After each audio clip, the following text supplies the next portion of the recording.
रात्री आपण शांत झोपलेलो असतो, आपल्याला शांत झोपही लागलेली असते आणि अचानक जाग येते. अचानक आपल्या अंगाला घाम आलेला आपल्याला दिसतो. खोली थंड असते तरीसुद्धा आपल्याला घाम येतो. मग सकाळी आपल्याला उठल्यावर प्रश्न पडतो, हे नेमकं नॉर्मल आहे की काय आहे? आपलं शरीर काही संकेत तर देत नाही आहे ना? तर सगळ्यात आधी एक गोष्ट समजून घेणं गरजेचं आहे. प्रत्येक वेळी रात्री घाम येणं म्हणजे गंभीर आजारच असतो असं काही नाही आहे. परंतु हे जर वारंवार होत असेल तर त्याचं कारणही शोधणं आपल्याला आवश्यक आहे. साधी कारणं काहीही असू शकतात. म्हणजेच आपल्याला जाड पांघरून घेणं, खोलीमध्ये हवा कमी असणं, उशिरा आपल्याला हेवी जेवण करणं, एन्झायटी किंवा वाईट स्वप्न पडणं. काही महिलांमध्ये मेनोपॉजच्या दरम्यान हार्मोनल चेंजेसमुळे सुद्धा नाईट स्वेटिंग दिसून येतं आपल्याला. त्यामुळे 1-2 वेळा हे जर झालं तर त्याला घाबरायचं काही कारण नाही आहे. पण आता एक सगळ्यात महत्त्वाचा भाग राहतो. जर आपल्याला डायबिटीज असेल आणि रात्री आपल्याला घाम येऊन जाग येत असेल तर सोबत आपल्याला थोडंसं हात थरथरणं, बेचैनी, धडधड वाढणं जाणवत असेल तर आपल्याला शुगर कमी होण्याची ही लक्षणं असू शकतात. याला नॉक्च्युरल हायपरग्लायसेमिया असं आपण म्हणतो. विशेषतः इन्सुलिन किंवा स्पेसिफिक शुगर मेडिसिन्स घेणाऱ्या लोकांनी हे गंभीरपणे घ्यायला हवं. अशावेळी रात्री शुगर चेक करणं गरजेचं आहे. दुसरं कारण आहे ते म्हणजे हार्ट स्ट्रेस. जर घामासोबत आपल्याला छातीमध्ये जडपणा जाणवत असेल, श्वास घ्यायला त्रास होत असेल, छातीमध्ये धडधड जाणवणं, बेचैनी जाणवणं, तर हे कार्डियक आपल्याला कारण असू शकतं.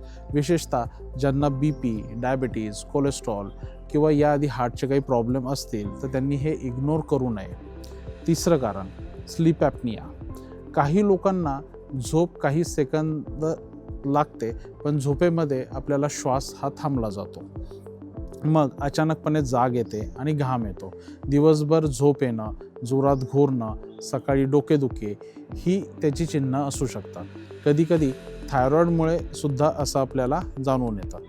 हायपरथायरॉइडिझममुळे रात्री घाम येणं हे कॉमनली आपल्याला दिसून येत असतं. त्यासोबतच वेट लॉस, चिडचिड, धडधड अशी लक्षणं आपल्याला दिसू शकतात.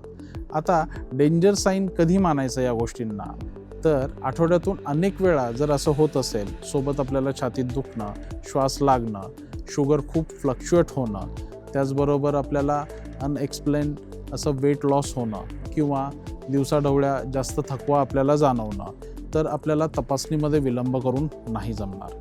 एकदाच झालं तर कदाचित हे साधं कारण असू शकतं, पण पॅटर्न जर आपल्याला रिपीटेड होत असेल तर शरीराला एक चांगला आपल्याला हा सिग्नल आहे, तो आपल्याला दुर्लक्ष करून नाही जमणार.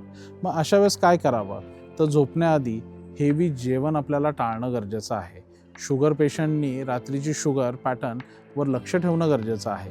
BP, हार्ट पेशंटनी नियमित आपल्याला फॉलोअप घेणं गरजेचं आहे. स्लीप हायजीन मेंटेन ठेवणं गरजेचं आहे. फिक्स अशी स्लीपचं टायमिंग ठेवणं महत्त्वाचं आहे. मोबाईल वापरणं कमी करणं गरजेचं आहे. शांत वातावरण ठेवणं. रात्री शरीर आपल्याला जास्त प्रामाणिक सिग्नल देत असतं. त्या सिग्नलकडे दुर्लक्ष करू नका. पॅनिकही होऊ नका, पण दुर्लक्षही करू नका. हे खूप महत्त्वाचं आहे. जर तुम्हाला वारंवार झोपेमध्ये घाम येणं किंवा अचानक जाग येणं अशी जर समस्या होत असेल तर तुमच्या जवळच्या माधोबागच्या क्लिनिकला किंवा आपल्या हॉस्पिटलला अवश्य भेट द्या. कंप्लीट मेटाबॉलिक आणि कार्डियक इव्हॅल्युएशन करून घेणं आपल्याला गरजेचं आहे. जर तुम्हाला हे एक्सप्लेनेशन क्लिअर वाटत असेल तर आपल्या व्हिडिओला लाईक करा आणि काही डाऊट असतील तर आपल्या कमेंट्समध्ये नक्की विचारा. अशा सोप्या हेल्थ गायडन्ससाठी आपल्या चॅनलला सबस्क्राईब करायला विसरू नका. धन्यवाद.